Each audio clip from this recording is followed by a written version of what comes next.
Here are some of the creepiest backstories that lead to even creepier text conversations.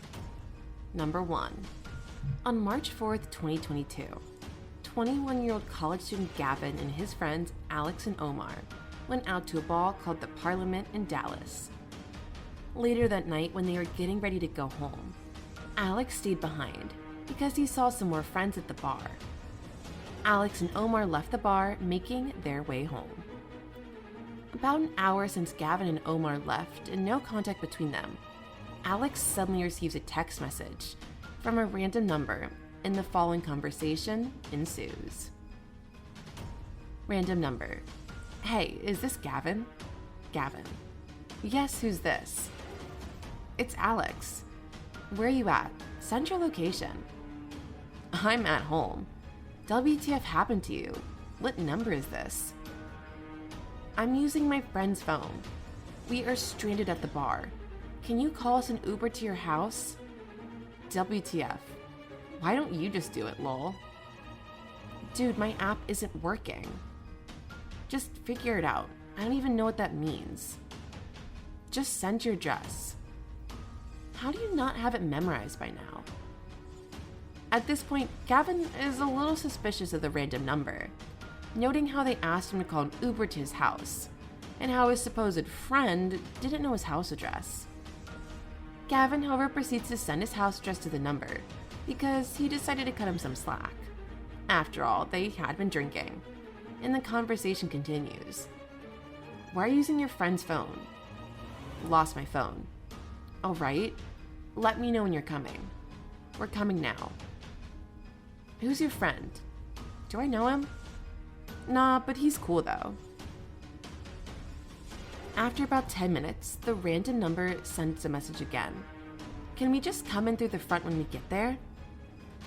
This statement made Gavin even more suspicious, because it felt like the person was trying to play a trick and make him leave the door unlocked for them. He tried to call the number, but it rang and then went to voicemail. He also tried to text and call Alex's original number, but the calls all went to voicemail, and the texts kept showing delivered. At this point, Gavin stopped replying to the strange number and decided to call Omar and ask him if he'd heard anything from Alex, to which Omar replied that he had not. A few minutes later, the strange number sent a message to Gavin saying he was at the door and he should come and open it. Gavin went to look through the people in the door, but he couldn't see anyone in the immediate view the hole provided, which could have implied it was a prank at first, when Gavin heard a knock on the door. Gavin checked the peephole again and still couldn't see anyone on the front side of the door. The reality was slowly setting in on Gavin, that this was not just a mere conversation with a stranger anymore. Someone was actually outside his front door. Gavin calls asking, "Who is this?" But the strange person simply replied with lol. Gavin asks again, "Who is this?" But the person just replied with, "Open the door." Instead of answering the person, Gavin chooses to call the police. The knocking on his door persists for a few minutes and then finally stops when the person on the other end realized that Gavin was not fooled by his approach.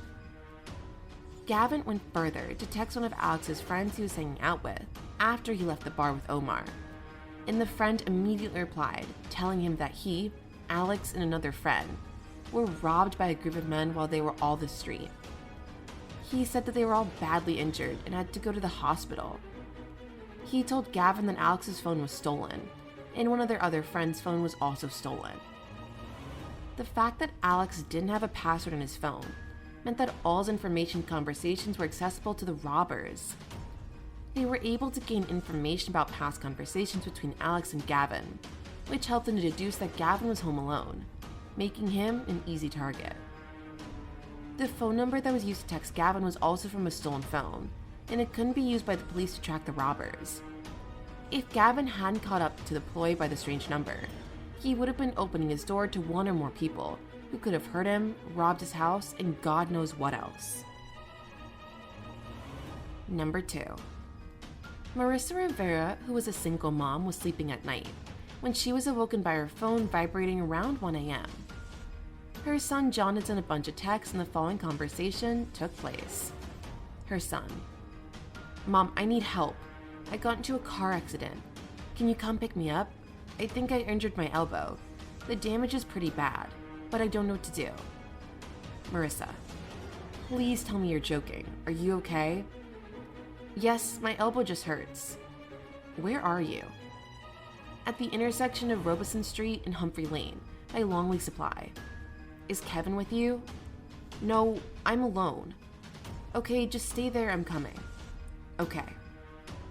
At this point, Marissa got out of bed and started getting ready to go to the aid of her son, when she remembered she had location sharing with her son, and wanting to make sure she got the correct location from him, she checked for the location of her son's iPhone. And she was a bit startled when she saw that John's location was at the house, and not at some random intersection as he had earlier told her. This prompted her to go to John's room, but he wasn't in his bed. She then called her other son Kevin, who also went out. Kevin picked up the call sounding kinda high. When Kevin was asked if he was with John, he said yes, and John said "Hi, Mom" into the phone, sounding less intoxicated than Kevin. This confirmed that both boys were together, and they claimed that they were not involved in any car accident at all, that John had rather lost his phone. This made Marissa realize that if her children were speaking the truth, someone else who was with John's phone was in the house with her. Marissa took her cell phone and left the house, proceeding to call the cops while hiding in her car, reporting a breaking and entering incident. When police got to her house and searched it, they didn't find anybody, and now the location of John's phone was updated to just down the block. But that was the last known location before it was either broken or turned off by the person holding it.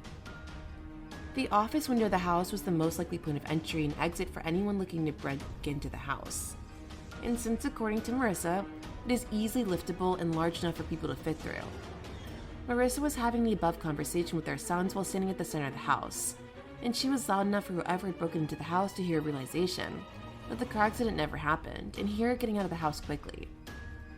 What most likely happened here was someone who knew John either found his phone or stole it, went to his house and broke into it, and then tried tricking their mom into leaving the house so they could rob the place peacefully while nobody was home. Thankfully, Marissa called her other son to find out if they were still together, and realized that whoever was with John's phone was planning something. She was able to get the police to come by the house as quickly as possible, leaving little room for whoever was in the house to pull off what they had in mind.